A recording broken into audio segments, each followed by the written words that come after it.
Kihom manadagi langsungbagi numit 10 training haudokhre. Manipur lengaki amasung ICAR Atari Zone 7 Umyam Meghalaya gi makhada lairiba Krishna Vigyan Kendra KVK Thobal na sinduna extraction, processing, value addition and product development from pineapple leaf fiber haiba asida numit 10 gi chathagadaba skill development training program amang asidagi KVK Thobal gi training hall da haudokhre. KVK Thobal gi makhada laiba tongan ba Farmer Production Company Limited singdagi farmer singna saruk yariba training program adu haudokpagi thoramda MSME Technology Center Imphal gi Deputy Director Dr. Sinam Yoiraitomba Maitai District Agriculture Officer Thobal TH Jayprakash amasung KVK Thobal gi Home Science Department gi SMS Subject Matter Specialist RK Lembisana na athoiba mithunglen singoina saruk yakhi. Training program asi ngasi haudokpagi technical session da Entrepreneurship and Schemes of MSME haiba asida MSME Technology Center Imphal gi Deputy Director Dr. Sinam Yoiren Tombana wangangki. Loinana Pest and Disease Management of Pineapple, Utilization of Natural Minor Fibers and Product Diversification from Pineapple Leaf Fiber Package and Practices of Pineapple Cultivation, Market Value Chain of Pineapple, Rating and Extraction Process of Pineapple Leaf Fiber,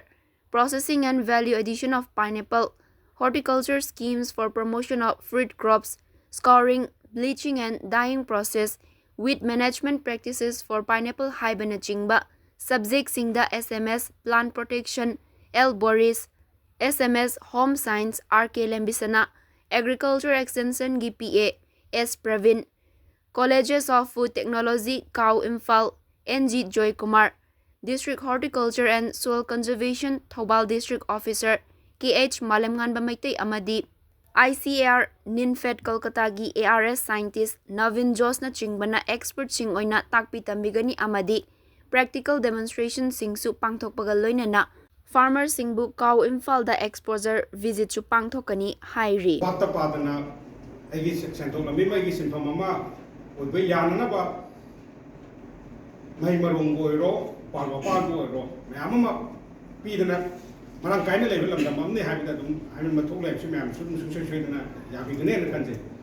da wudo bu mang da ta dana le yam do koi na mun na kanjalu daba tijolu daba onatra ga kana mo mong dong tho ga di pesa on thok ko yai ai jibika o janana ba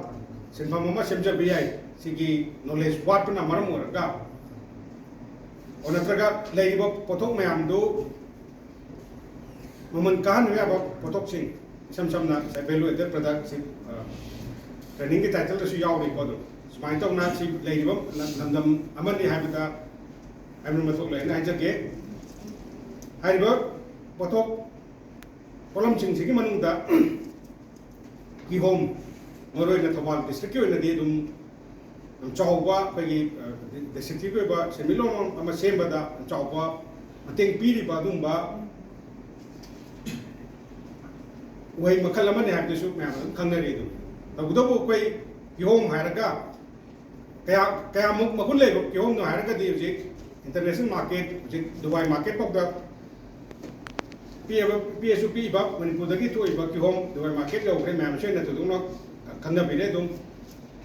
Then, Jibuchi Poko Lady Bar, Yom Gu, but when a Kaba Uri, Sagi Haiti to never do.